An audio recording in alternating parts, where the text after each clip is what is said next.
Spinning disc against the flipper. Classic Robot Wars encounter. 2, 1, activate. Now it's HYPNO-DISC spinning away right from the start.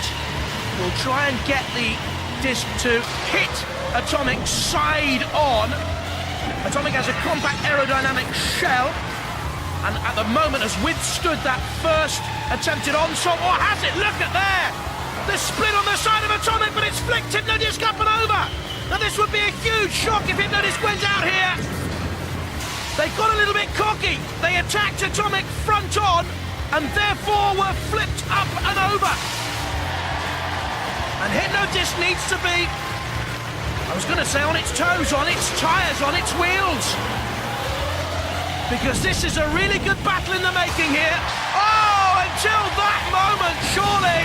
HYPNO-DISC, look at the power, and there goes the scoop of Atomic. There goes the weaponry. The front fork not just bent, the fork was knifed away into the distance somewhere. Completely toothless now, and very near the pit of doom. I'd jump in. I really would. Save yourselves, because you've got little chance now, Atomic, surely. HYPNO-DISC just waiting its moment once again to come in on the attack. They made an error judgment early on, HYPNO-DISC, but survived the fall from grace, the tumble, the throw. And look at the damage. They've cleaved into Atomic. Who would go into the arena with HYPNO-DISC? And the teams drawn against them in this heat, very, very unlucky. Grand finalists in the 4th series of Robot Wars, defeated by PUSSYCAT then, but HYPNO-DISC back in winning form, and Atomic 2 counted out. HYPNO-DISC through to the heat final. Look at that. Split apart Atomic 2. And all we're left with in the arena is Atomic waste. It's a killer lot to deal with it promptly, advisedly, healthily, in a secure manner. Spinning, whirling. We love to see him do that. He didn't know Sir Killalot was a mean disco dancer in his part-time. The Atomic team beaten by a very good HYPNO-DISC machine again. And the grisly remains are on show for all. Matilda with the flywheel at the back to cause the final damage, and then a tusk, a push, and rear end from Sir Killalot, if you please, sir. Cease. Did you see that? 3, 2, 1, activate. The left Plunderbird against S3. Looks like the head of a hammerhead shark, S3, and it has the teeth to match as well, but driven onto the arena sidewall by Plunderbird. Don't forget, if you're driven into the CPZ, the Corner Patrol Zone areas, it means the house robots can come out and literally have a go at you. Plunderbird has been ripped there, look, by S3. The side of Plunderbird torn away with that attack. We haven't seen this sort of weaponry before. It is a vertically mounted disc driven on by a 3,000 RPM electric motor. It looks very destructive, S3, and Plunderbird is in real trouble here. The Plunderbird dicer, lifter, claw, jaw looks so impotent, rendered so, because the pneumatic system has been ripped to shreds there by S3 and causing more damage to the armoury of Plunderbird. The new boys are very, very dangerous. I know that they've been here before in Robot Wars with Sting, but this is a new machine in S3, and it looks absolutely awesome. On the attack again. Oh! Slicing through Plunderbird by absolutely mashing it. Look at the boys, Mike Onslow and Brian Kilburn, reduced to mere spectators. Their machine, a bauble, a plaything for S3 and the house robots like Killalot. What is left of it? The tyres teetering and tottering and wobbling. Well, that was hugely impressive by S3. The tyres are off. And they are certainly off the rails, off the track to success, on the road to nowhere. Plunderbird tossed in the air. That's the way we love to finish an Eliminator, in style. But the glory here belongs to S3. And again, Cease. a final attack. Look at the damage. Weapon gone, armour gone. 3, 2, 1. Activate. For a place in the heat final against Stinger. S3, the hammerhead shark, as we called him earlier, with that vertically mounted spinning disc. Awesome, as it tries to grind into Mousetrap. And I think Jason Launchbury's tactics here are to stay out of trouble. Well, or try and snare S3, and they've done just that with the guillotine blade. And if that blade can cut off the radio aerial, then S3 would be immobilized. Who will give way first here? Can the blade of S3 sever the spring of the Mousetrap? They're into the CPZ, which means Killalot can also come into the equation. The spring is holding fast. Will the bar go? Well, which robot is immobilized? Whose weapon there? The Mousetrap has certainly been broken, but I wonder if the S3 blade has also been stopped from rotating. It has. Look at that. They are locked together in some ghastly dance of death on Robot Wars. Into the arena sidewall. The blade has been stopped by the Mousetrap, whose own weapon is no longer working. To and fro, shove and heave. Who's got the greater power? S3 100 kilos, Mousetrap 95. Eventually they get away, or do they? You see there the coil of the spring was trapped in S3.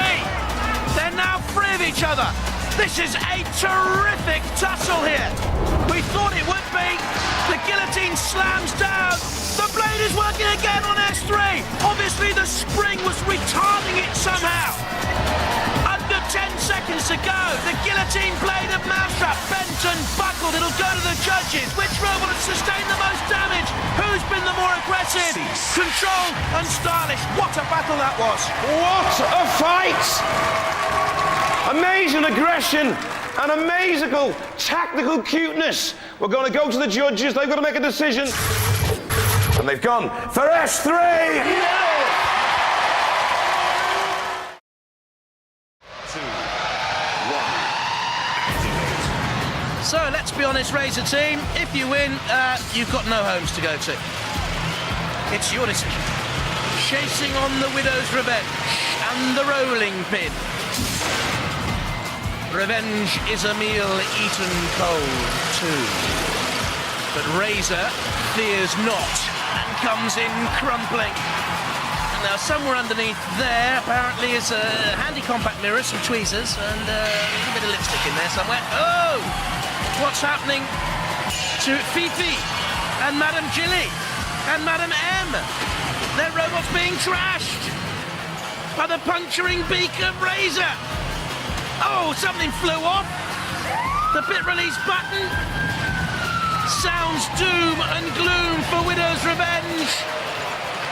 No quarter asked nor given. Divorce lawyers are on the phone. Widow's Revenge are on the flames. The housekeeping money will be used now to repair Widow's Revenge for months ahead, or will it?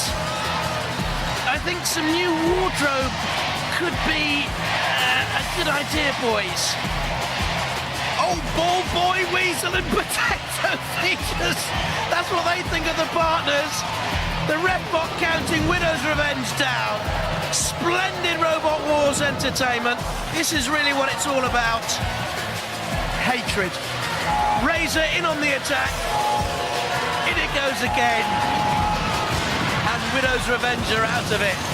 In comes the Sergeant. Now you should protect the gallant ladies, gallant Sergeant. Matilda, what are you doing? Sisters of Mercy? The Widows are infuriated. Girl power, that certainly was from our Matilda. And the Widows come crashing back down to earth. I think they've actually done something to our floor flipper there. They've sort of wedged it open. Oh, RAZER! There's nothing left of it. Be merciful. Oh dear, oh dear, oh dear. And this ungallant attack on Widow's Revenge gets the thumbs down, and quite rightly so. But I wonder if RAZER gave them any advice there on how to build a robot. If they did, it was sneaky. Very good against something early on, but now your robot is trash and is about to be binned, because I think your partners may have given you some duff advice. Matilda looks on. Oh, RAZER! They've driven into the pit! 3, 2, 1. Activate. Let's hope Matilda can behave this time. 101 with a side slant on Fluffy. I like the look of Fluffy's weapon here, that spinning axe blade. Oh! And 101's track has gone on the right-hand side. Can you see there? In it comes on the attack, and immediately the blade catches 101's right track. And that certainly has rendered 101 almost immobile. The track left on the arena floor. They can still move, but it'll be ponderous and circular now, I would have thought. Look at the damage caused by the Fluffy blade. Mike Franklin looks on and sees the destruction caused to his machine 101 and can't believe it. The time is nigh for a machine which cost £1 and a penny to put together, they used to say, hence the name 101. And it's going to take a lot more to repair it. And I think we're going to see a lot more of Fluffy in Robot Wars. I've been hugely impressed. You see, they can't really get away. They are just alive, so technically it will have to go to a judge's decision, but I think you and I know which way it's going to go, don't we? Very impressive, Fluffy. Cease. Devastation, carnage. It's what we like on Robot Wars. It looks to me like another seed might go, but hey, it's up to the judges. Well, the judges have made their decision, and hey, no controversy for a change. The winners are Fluffy! 3, 2, 1. Activate. TERRORHURTZ, the faster, coming straight on the attack. Almost as if the tactics of John Reed and Dominic Parkinson are to get this over and done with. Don't worry about that flailing token totem on the right-hand side there, black, the other side of the axe, wobbling about. It's there for show, a lucky sort of mascot. Oh, what about that for an attack? But it's TERRORHURTZ that has the side ripped off it as it came in on the attack on Fluffy. There, the Fluffy blade ripped away the side armour of TERRORHURTZ as it caused real damage. I am so impressed with Fluffy. Their first time in Robot Wars, and TERRORHURTZ are discombobulated. Something has been ripped away from the inside, and they're facing here oblivion from that very strong Fluffy team. The ref bot already counting them down. Come on, Sir Killalot for the kill, says the banner. Will it be in any moment to dispose of TERRORHURTZ? Very experienced, but no match for Fluffy. Get out of the way, ref bot. You don't want to linger in there when Fluffy's about. Fluffy by name, but not by nature. In comes Shunt. TERRORHURTZ literally did not know what had hit it. It was on the attack when the damage was done to John Reed's machine. And from then on, Fluffy went for the kill. Bits and pieces are hanging off all over the shop there, look. Poor old TERRORHURTZ. The pneumatically powered axe looked fairly destructive, but actually didn't live up to its billing as TERRORHURTZ, terrified, flies through the skies. Off the floor flipper. Crashes down. The Robot Wars FFF floor flipper factor comes into play in the end. And the pit will claim TERRORHURTZ. Worthy competitors, these, fighting their 4th wars. And that puts into context Fluffy's victory. This was no mean feat. Shunt's got in after them. Oh dear, driving lessons for you. 3, 2, 1. Activate.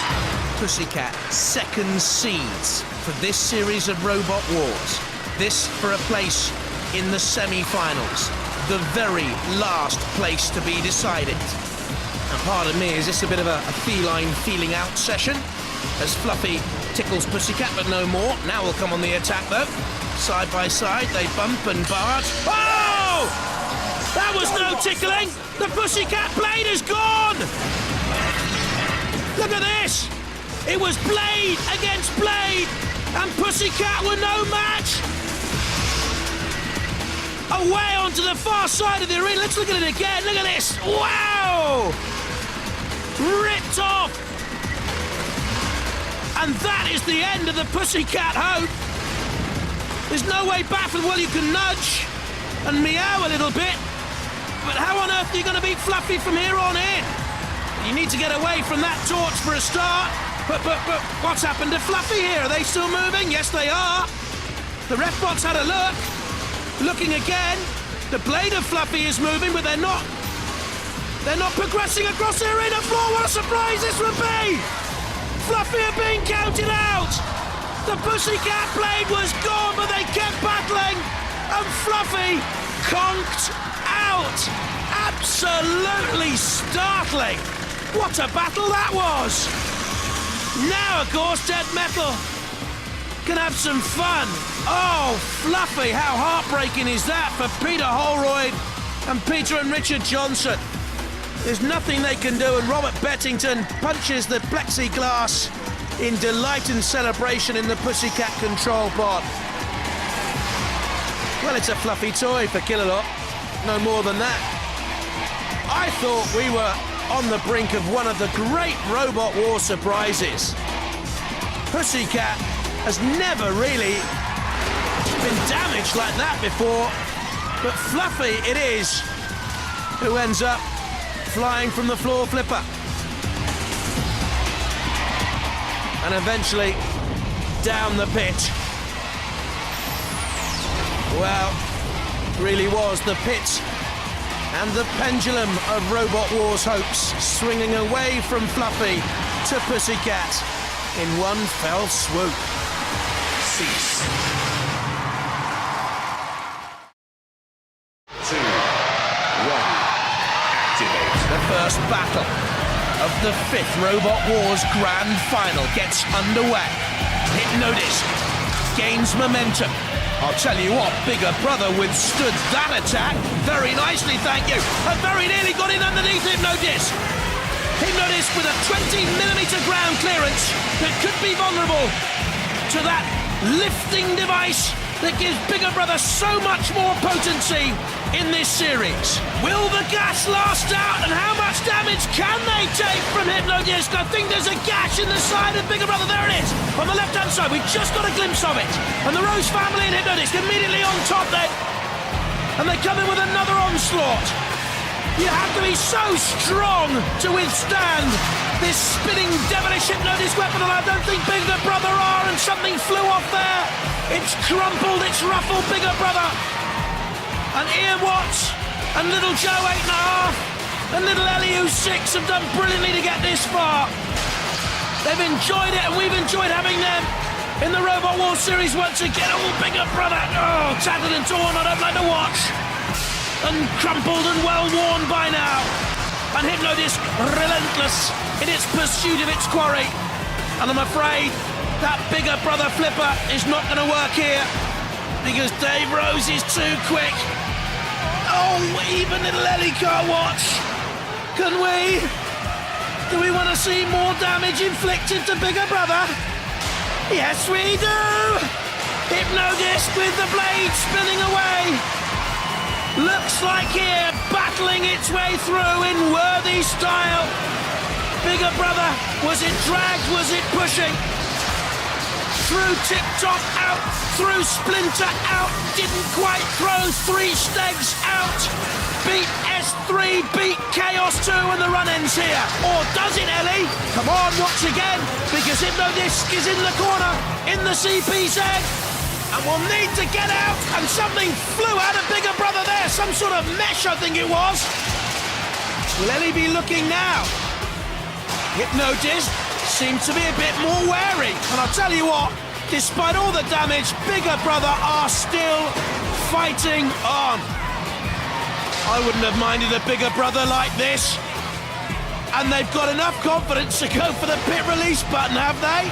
Are they going to nudge HYPNO-DISC onto the pit release? What a fight back! Oh, HYPNO-DISC is on the verge of going down. What an upset! Bigger Brother have beaten HYPNO-DISC. Ellie, look again. HYPNO-DISC are out. You've done it. You've won it. What a stunner!